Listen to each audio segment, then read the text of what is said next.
going to talk about the formation of Hubble sequence at high redshift, and this work is done together with my advisor Mauro Giavalisco and Paulo Casata, Henry Ferguson, Mark Dickinson, Anton Kokmore, and Casey Popovich, and a lot of members from both Goose team and Kendall's team. So the high redshift I'm talking about here is Z of 2 and Z of 3. It's quite lower than the high redshift that people are talking about in this morning. But this epoch to Z of 2 and Z of 3 is also interesting and is actually very crucial in the whole cosmic time because it is related to one of the most important observational facts of local galaxy, that is the Hubble sequence. And also the background image is the WFIC3 HUDF image from Garth and his collaborators. I want to show you in this talk that the deep near-infrared image is not only important for finding very high redshift galaxies, it's also important for studying the morphology in the intermediate redshift. We know the Hubble sequence very well.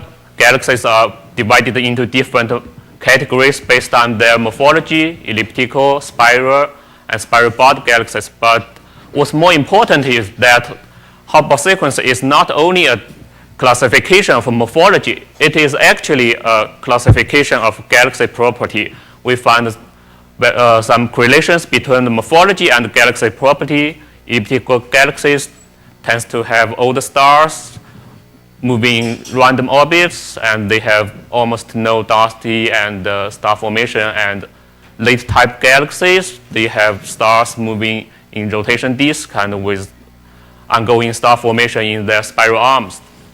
And one more quantitative way to describe the Hubble sequence is a color bimodality. In this classic paper of Blanton et al., SDSS galaxies shows bimodality, red sequence and blue clouds, and the physical properties of those galaxies are correlated with their colors.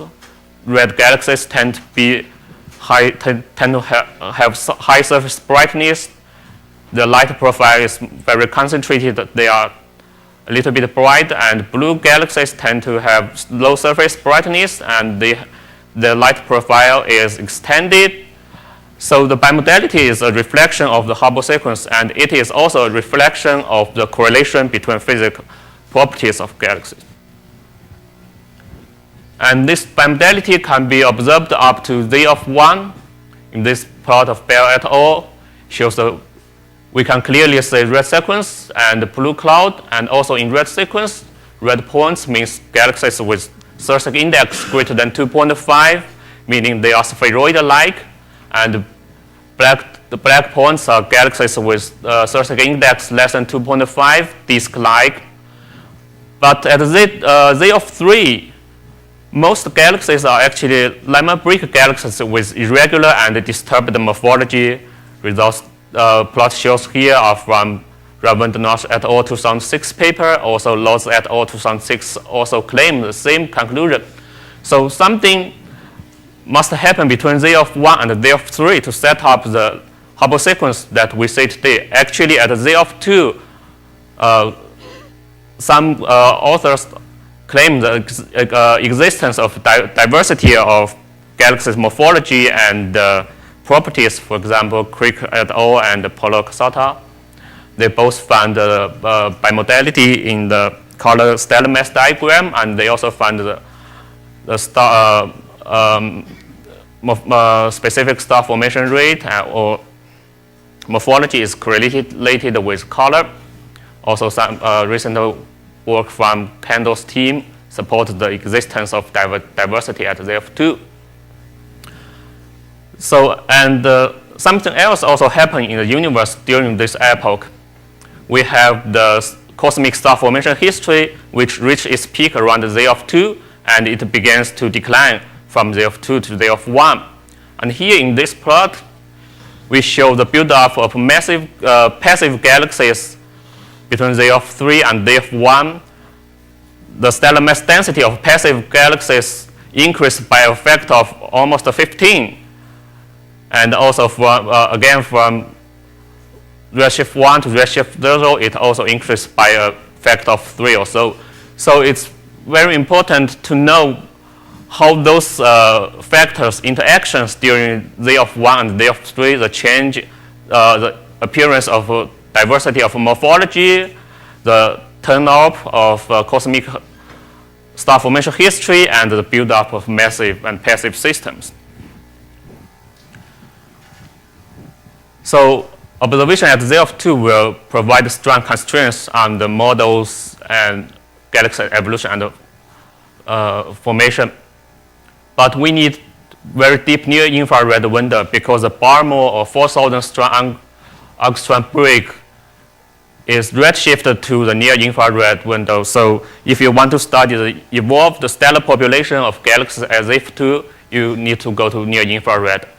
And in order to know the formation of Hubble sequence, we should know not only the evolution of overall galaxies, but also know the evolution of substructure of galaxies. For example, we should know the formation of barge and the formation of spiral arms and disks. So those two requirements ask for deep near-infrared observation with high sensitivity and resolution. Now we have this HST WFX3 images, which open a new window to study morphology of galaxies at Z of 2, and it has the ability to resolve into KPC scale to let us study substructure of galaxies. So here I'm going to present two studies on the important morphological feature of galaxies at Z of 2. First is giant clumps, and second is the compact size and color gradient of passive galaxies. First, the giant clump in star-forming galaxies at Z of 2. This is M101, a typical face-on spiral galaxy at our backyard. And this is a spiral galaxies at Z of 1. They look quite similar, but we see such giant clumps in the Z of 1 galaxies, and we don't see such clumps in our local galaxies. So the typical size of those clumps is like 1 kPa. What is the nature of those clumps, and where are they from, and where do they go, and eventually vanish in our local universe? So those clumps are mostly seen in the deep rest frame UV optical images from, for example, in M. Green's paper. And here is the montage of different kinds of clumpy galaxies from very low redshift, 0.5, all the way to high redshift, 5. Z of 5, you have chain galaxies, and you have double nuclei galaxies. You have tide pole galaxies with a big clump and a small tail, and you have clump chains, galaxies made of several clumps, and you have clump and barge galaxies, galaxies with a barge, but also have several clumps. So the typical size of clumps is like 10 to 7, 10 to 9 solar mass, and typical size, as I said, is about 1 kPa. And we can see the clumps in a very wide redshift range from 0.5 to 5. And also studies from M. Green et al. Claimed that clumpy galaxies dominate the number density of starburst galaxies at Z of greater than 1. And you may think those are, some of those are remnant of mergers or ongoing mergers, but they, based on the study of M. Green et al., they do the morphological analysis, and they can fit a very well exponential decline profile to those galaxies, so they claim they are clumpy disks, not mergers. So clump are also saying H alpha emission map. For example, from this paper of Ganzo et al. 2011, they found clumps in the H alpha emission map, and they even measure the velocity kinematics of ISM in clumpy galaxies. They found such beautiful spider diagram, as we say, in the local disk galaxies. That is a strong evidence of rotating disk in the clumpy galaxies. If you subtract the component of rotating from the kinematic map, and you work out the velocity dispersion map, the velocity dispersion is quite high, which means those clump clump galaxies are quite turbulent. You got H alpha map, and you got kinematic map of H alpha, so you can measure gravitational instability. This is a Tum Q parameter. Q less than 1 means the region is gravitational unstable, and Q greater than 1 is stable. So most region of clumps has Q less than 1, which means they are gravitational unstable. So we have 3 main factors for clumpy galaxies. They have rotation disk, the turbulence is high, and they have gravitational instability. That may give some clues on the formation and the fate of clumpy galaxies. They could be formed through gravitational instability in gas-rich turbulent disk, as shown in this paper, Severino, Deco, and Bernard 2011. Based on this assumption, they did a very good job to reproduce the observed galaxies. For example, these 2 are observed galaxies, and these 2 are their simulated galaxies.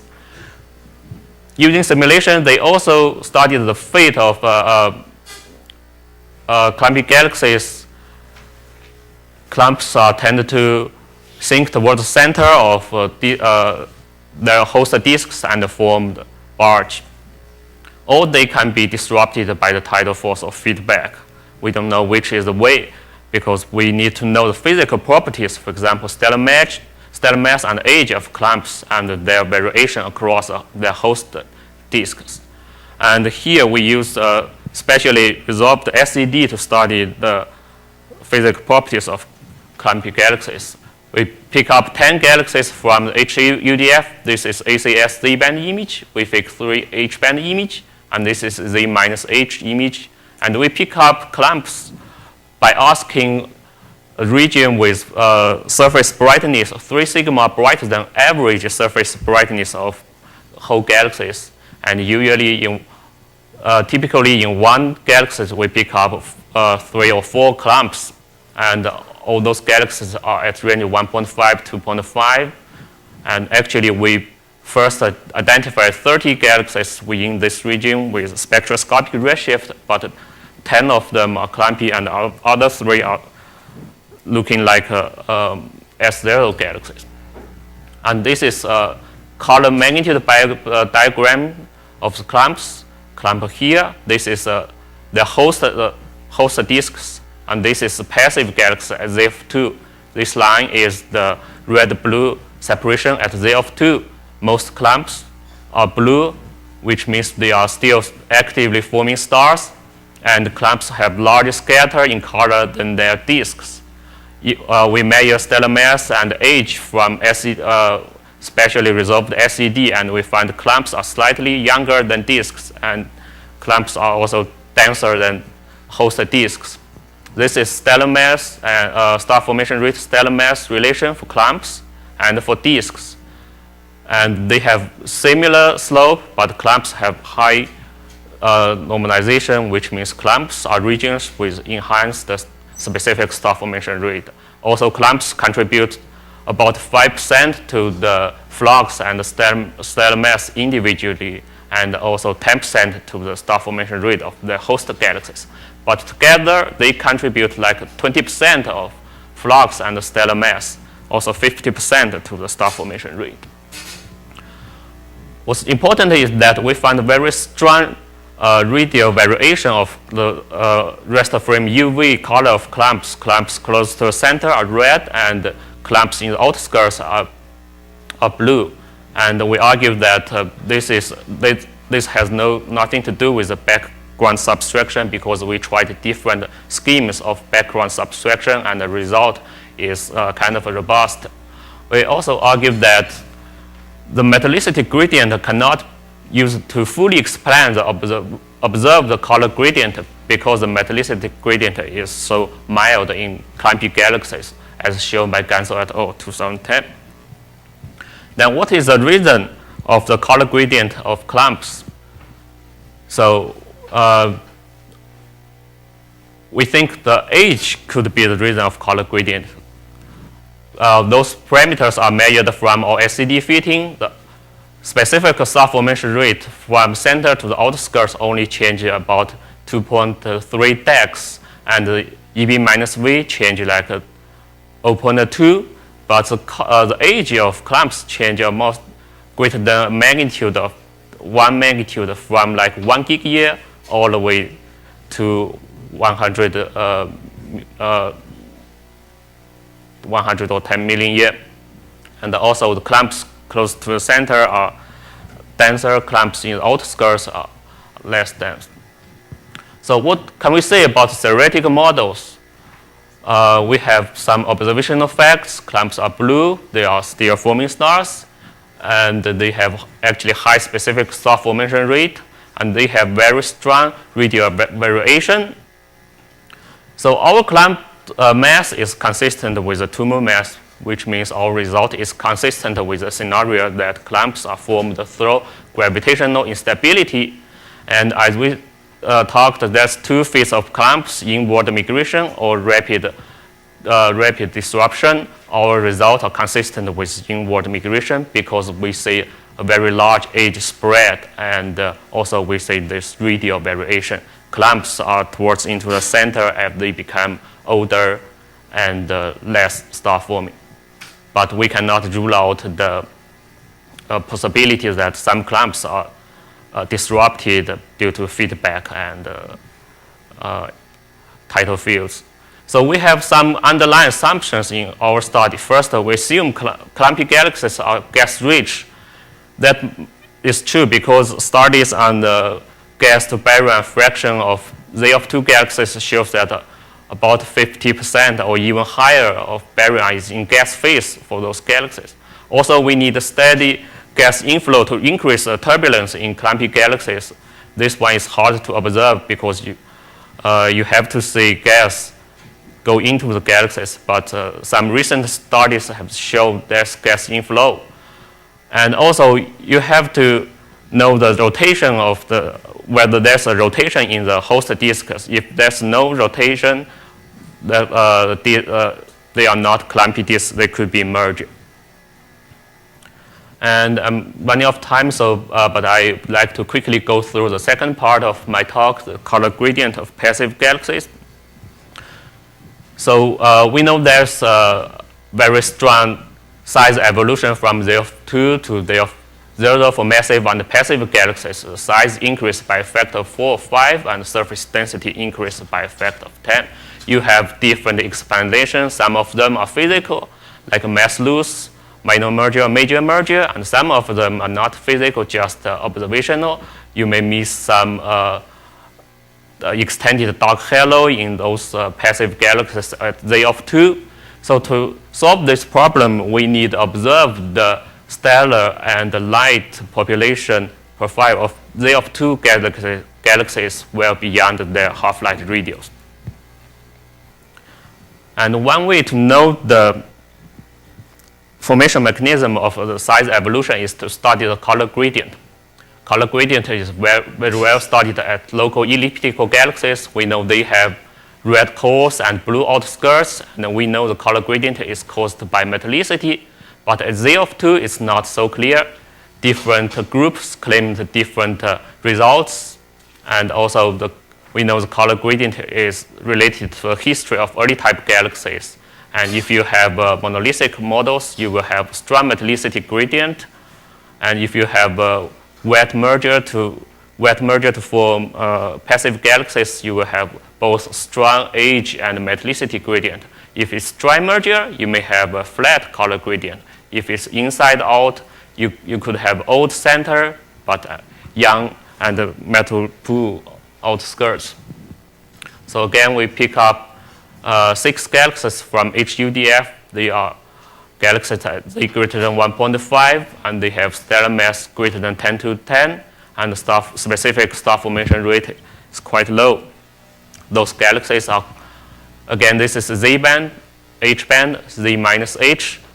Those galaxies are really small, and they can be well described by a surrogate model, which means they have no hidden and missing stellar disks or stellar halos. For almost all galaxies, we find red cores and blue outskirts.